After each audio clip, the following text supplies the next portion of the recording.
Hello and welcome back to my channel. I'm Titleless Musings and today I have a brand new video for you. So today we're back on the iPad. We're making another digital K-pop spread. The reason we're back on the iPad is because of the fact that my printer was still not working at time of filming. I filmed this right after Weverse Con, which is what we are going to be making a spread about today. And I have just literally, as of the day of voicing this over, finally got my printer fixed. So instead we're going to be working on this digital journal spread to commemorate Enhypen headlining Weverse Con 2026. I'm not gonna lie, I had to make this spread the day after Weverse Con because I needed time to mentally process what happened. I did watch Weverse Con. I wasn't there, obviously, physically, but I was there in spirit and in my mind. So, shout out to all the fan cam channels and all the people that were there that day that filmed it for us all. It was brilliant. It really was. It was just, it's definitely one of my top performances of theirs.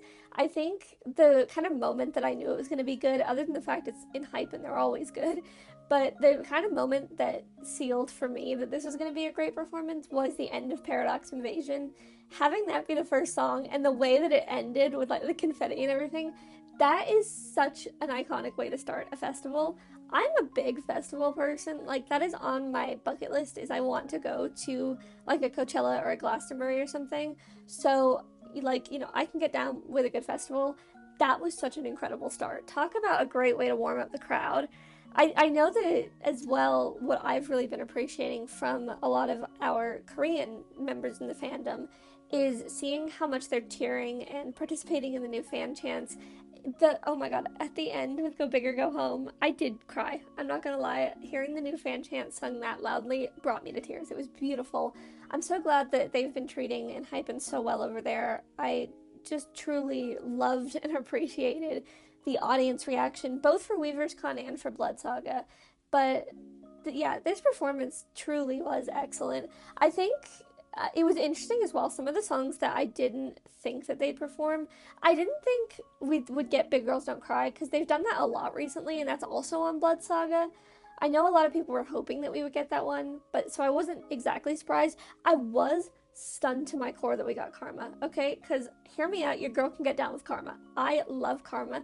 Ever since I saw it, it was, I think, one of the J fan cams from the LA, I think it was LA Fate show. It was brilliant. I have loved Karma since that moment.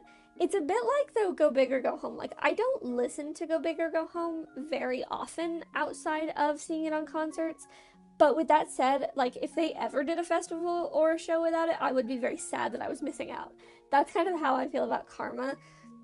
Also, the like instrumental, the way that it was bridged between No Doubt and Lost Island, absolutely beautiful. I want like a medley album of the playlist or the soundtrack at Weverse Con, because I think that their live band did a really, really great job of bringing all the songs together.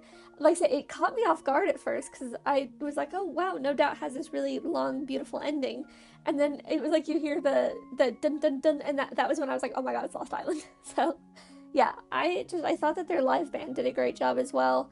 It's interesting to me, kind of the way that Enhypen have changed as performers since Coachella, really. That was kind of, I think, the moment where they really grew on me as live performers. They've always been great live performers. They have a really charismatic stage presence, but Coachella last year, I think, was the moment for me where I was like, holy cow, you know, like they really just bring it on stage. It was wonderful. And that's kind of, I guess I bring it up with Weverse Con because that's kind of the same feeling that this reminds me of, because I did see Coachella live last year, not in person. Again, I watched it on YouTube. But that this felt very reminiscent of that, and I really appreciated it because I loved Enhypen taking Coachella. We're about to finish with this first spread. I do make a second page because I wanted to commemorate the new fan chant. I haven't actually spoken about the new fan chant on my channel or in my journal, but I love it. I love the new fan chant. I think that it threw me at first because I didn't realize that fan chants would change. Enhypen is my only foray into K-pop. I'm not familiar with any other kind of departures or anything like that, so I didn't realize that they would change the fan chant, but I really like it. I think it sounds really good. Honestly, though, what makes the Go Big or Go Home fan chant, well, just the fan chant in general with the names, but what makes it really good, in my opinion, is how strong the fans sing it. Getting to hear that, it's obviously a shock, I think, to all of us still to kind of adapt from having the old fan chant with Heesung in it, but the way that, like, the fans have really picked up on it has been really good. It took me, I think, a day to kind of get used to it, because at the Melbourne show, I don't think the fan chant guide had actually come out yet. And the first time I heard it at Blood Saga, I was like, oh, I don't know, like, I'm not sure if I'm getting the cadence. But then it quickly becomes, ingrained in you. And I like the new fan chant. Like I said, that doesn't mean that we don't miss the old one or that we don't miss Heesung or anything like that. That's not what I'm saying. But I'm very happy that we're able to support the remaining members, and I'm glad that it's being taken on by so many people, because I think the new fan chant is beautiful. Like I said, I did cry at the end. I do have a problem with crying at live media, not gonna lie. So this is the page that I made to commemorate the new fan chant. I went on Instagram and picked just a bunch of photos. These were usually curated by fan accounts.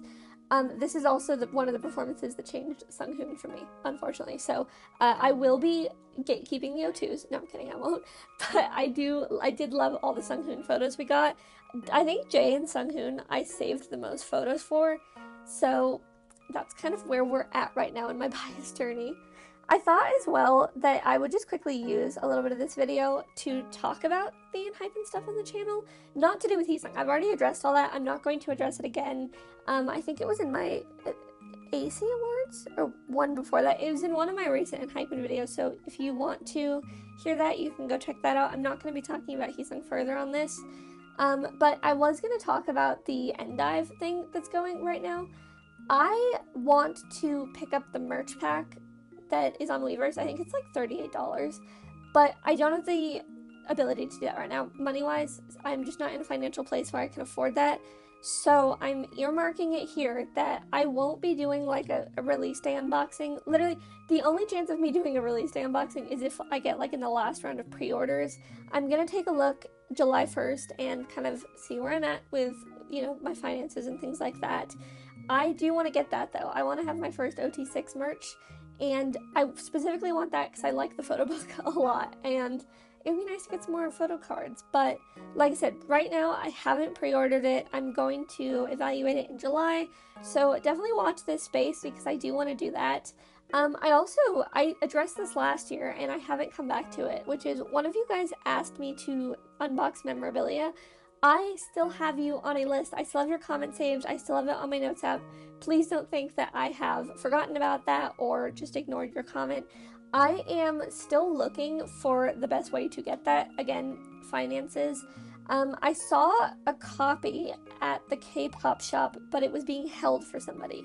So I will keep checking in with them. I'm also looking at places like Walmart, but again, I'm not really in a financial place to be able to afford those kind of things right now.